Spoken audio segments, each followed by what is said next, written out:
Salam Ibu Bapak sahabat Terang Hidup yang berbahagia dalam Kristus. Kita bersyukur karena Tuhan baik. Kita juga berdoa supaya kita selalu sehat dan kita bisa menjalani hari kita dengan baik. Ya, kita tahu bahwa situasi COVID belum sepenuhnya pulih, tapi kita sudah bisa berkegiatan dengan lebih baik. Dan kita berdoa supaya ini cepat berlalu dan semuanya boleh berjalan dengan normal seperti sedia kala. Hari ini kita belajar tema penting, ini studi kasus. Ya, ketika ada banyak sekali orang yang kita tangani depresi, yang stres, yang banyak pergumulan berat, mereka bertanya pada saya, "Pak, bagaimana caranya kita menjaga ketenangan hati kita yang damai, yang tenang sebagai orang yang percaya pada Yesus?" Saya membaca satu ayat dari Mazmur 8 ayat 14. Saya bacakan buat kita firman. Dengan Allah akan kita lakukan perbuatan-perbuatan gagah perkasa, sebab Ia sendiri akan menginjak-injak para lawan kita. Nah, lawan di sini bukan berarti sekedar manusia, tapi ini juga menyangkut dengan berbagai persoalan hidup, tantangan, kesulitan, ancaman. Ya, berbagai macam tekanan yang membuat kita stres dan bisa membuat kita menjadi depresi. Nah, kita melihat bahwa teks ini mengajarkan dua hal yang sangat penting. Itu pertama, bahwa bersama Allah. Nah, bersama Allah itu saya terjemahkan dengan dua aspek. Satu, kita percaya Yesus. Yang kedua, kita tumbuh menjadi dewasa dalam iman. Sehingga kita ketika berjalan, kita tahu kita on the track. Ada banyak orang yang bermasalah karena mereka pikir ini jalan yang benar. Firman Tuhan mengatakan ada jalan yang disangka orang lurus. Dia kira ini lurus, dia kira ini benar, dia kira ini baik. Dia pikir ini yang terbaik.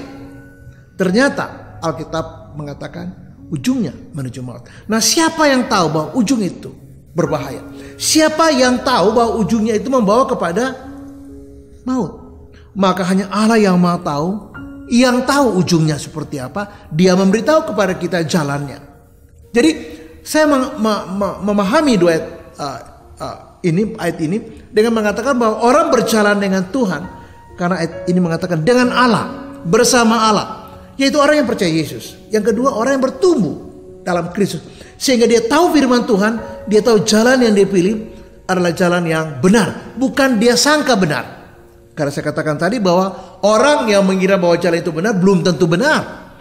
Belum tentu itu jalan yang benar. Tapi dia merasa atau dia duga, dia pikir ini jalan benar. Tapi ujungnya Alkitab katakan menuju maut. Ketika kita berjalan bersama Tuhan, maka kita tahu meski jalan ini sulit dan berliku di awalnya, kita tahu ujungnya baik. Kenapa? Karena kita berjalan bersama dengan Yesus. Hal yang kedua ialah ayat ini bilang, kita lakukan perbuatan-perbuatan gagah perkasa. Kita melihat Musa misalnya. Dia melakukan ada begitu banyak mujizat di depan Firaun. Dan seluruh istana Firaun melihat itu. Pertanyaan kita adalah, siapa yang melakukan itu? Maka jawabnya bukan Musa. Allah yang melakukan itu di dalam kepelayanan Musa. Dalam kehidupan Musa. Waktu Musa membelah Laut Teberau itu dengan tongkatnya, maka kita bertanya juga yang sama. Siapa yang melakukan itu? Musa kah? Tidak. Yang melakukan itu Allah melalui Musa. Nah, hal-hal yang ajaib dan heran seperti ini, hal-hal yang dahsyat seperti ini, yang jauh melampaui pengalaman dan jauh melampaui penalaran kita, dilakukan Allah lewat Musa. Jadi kalau kita melihat ayat ini mengatakan bahwa bersama dengan Allah kita boleh melakukan perbuatan-perbuatan gagah perkasa. Yesus mengatakan bahwa kalau kamu percaya kepadaku, kamu akan melakukan pekerjaan-pekerjaan besar yang aku lakukan. Dan Yesus melakukan banyak sekali mujizat. Orang mati dibangkitkan. Petrus kemudian membangkitkan orang mati. Ya, Yesus melakukan banyak mujizat. Orang sakit disembuhkan. Petrus, Paulus, mereka menyembuhkan banyak orang. Pertanyaan sama, apakah Petrus atau Paulus? Tidak. Allah yang mengerjakan itu lewat pelayan Petrus dan Paulus. Demikian juga kita. Jadi Yesus katakan bahwa kalau kamu percaya kepada aku, kamu akan melakukan pekerjaan-pekerjaan besar yang aku lakukan. Itu satu pernyataan yang luar biasa. Dan ayat ini mengatakan bersama Allah kita melakukan perbuatan-perbuatan gagah perkasa. Sebab Ia sendiri akan menginjak para lawan kita. Allah sendiri yang menjadi penyelesai masalah kita. Allah sendiri akan membuka jalan untuk membawa kita menyelesaikan masalah kita. Nah, banyak sekali kasus dalam konseling, orang yang stres, depresi, tertekan, jauh dari ketenangan, mengalami banyak sekali kepahitan karena coba untuk menyelesaikan sendiri. Coba bertanya ke sana, bertanya ke situ, dengar nasihat itu, dengar nasihat ini, tapi tidak datang pada Yesus. Ayat ini mengatakan sebab dia sendiri akan menyelesaikan masalah kita melalui berbagai pengalaman kita. Dia menolong kita keluar dari masalah itu. Mengapa? Karena dia sendiri jalan. Yesus katakan, akulah jalan dan kebenaran dan hidup. Ya, ketika kita punya pergumulan, maka kita datang pada Yesus dan dia memberi kita kelegaan.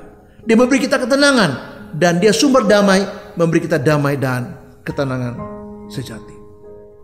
Hal yang ketiga yang sangat penting menurut saya adalah kita belajar untuk hadirkan ketenangan. Seperti kita belajar main piano. Kita belajar untuk hadirkan damai. Seperti kita belajar main gitar, saxophone, belajar untuk main biola, belajar main drum, main bass. Nah, seperti itulah kita belajar. Seperti belajar nari.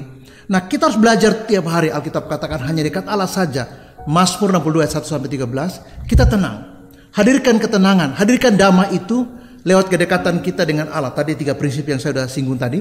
Bahwa percaya sungguh-sungguh. Dan sungguh-sungguh bertumbuh dalam Yesus. Yang kedua, karena kita tahu bersama dengan Allah, kita bisa melakukan perkara besar. Karena apa? Allah hadir di situ, seperti Musa lakukan.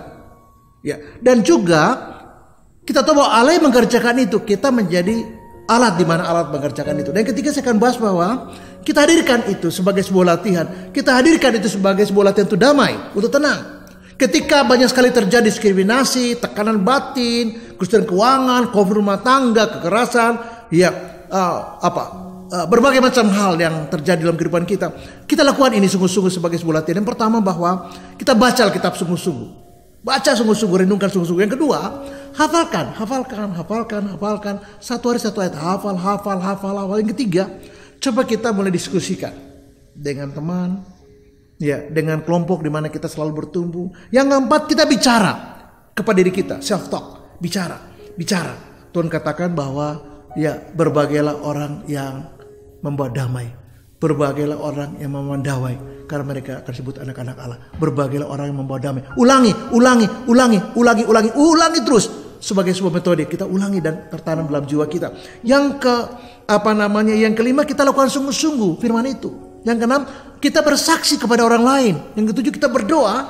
Yang kedelapan, kita melakukan dalam penyembahan. Sehingga betul-betul latihan itu hadir dan menguasai jiwa kita. Dan kita terapkan sebagai proses di mana kita mengalami ketenangan. Karena kita bersama dengan Tuhan Yesus.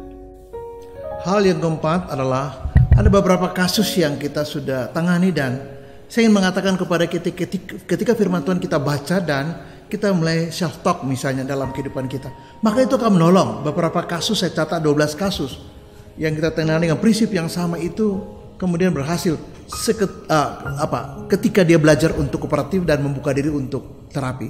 Misal orang-orang mengalami stres dan depresi, gangguan kecemasan, kita menghadapi dengan pendekatan yang sama.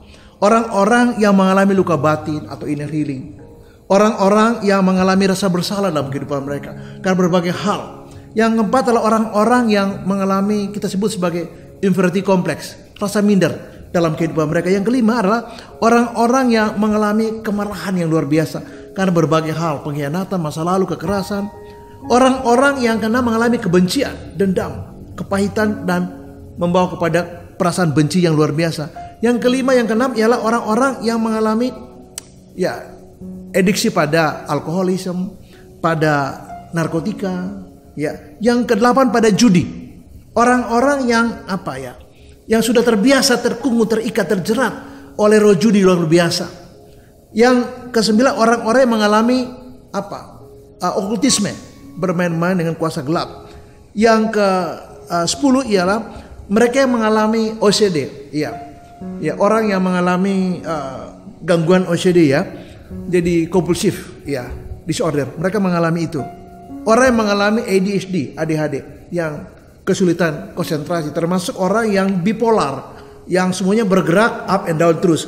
Bahkan orang-orang yang mengalami kekerasan, sexual abuse, verbal abuse, atau sesuatu yang bersifat physical abuse, social abuse kayak diskriminasi dan segala macam.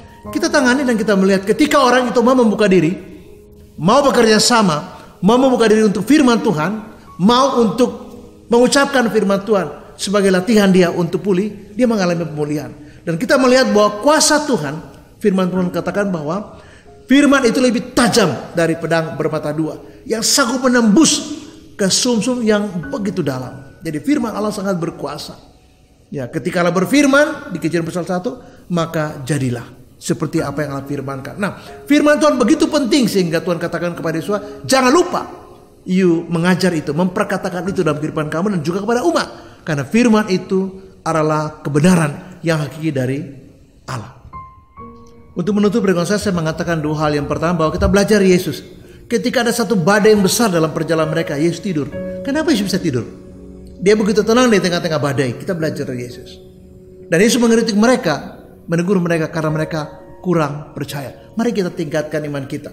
Karena dengan iman sejati itu membawa damai dan sukacita. Dan yang terakhir adalah ketika kita hidup benar, maka ketenangan itu terjadi.